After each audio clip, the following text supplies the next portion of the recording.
Assalamualaikum warahmatullahi wabarakatuh. Madayaw maayo adlaw kaninyong tanan. Magandang araw sa inyo lahat.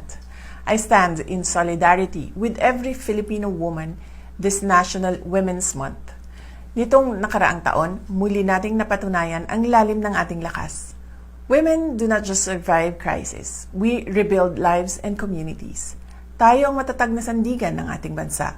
Mula sa mga inang pinagkakasya ang bawat piso, sa mga magsasakang bumabangon matapos ang baha, hanggang sa mga kababaihan nating nagtatrabaho sa iba't ibang panig ng mundo.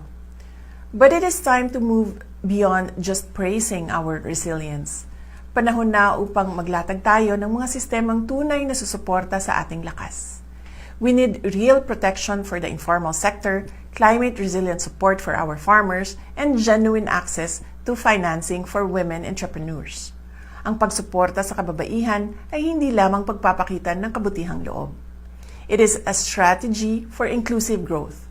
Magkaisa tayong itaguyod ang isang bukas kung saan ang bawat Pilipina ay may dangal na mamuno at ang ating mga anak na babae ay nagmamana ng mga oportunidad, hindi lamang mga tungkulin. Sa pagbibigay lakas sa bawat Pilipina, tayo ay direktang namumuhunan sa kinabukasan ng ating bansa. Mabuhay ang kababaihang Pilipino.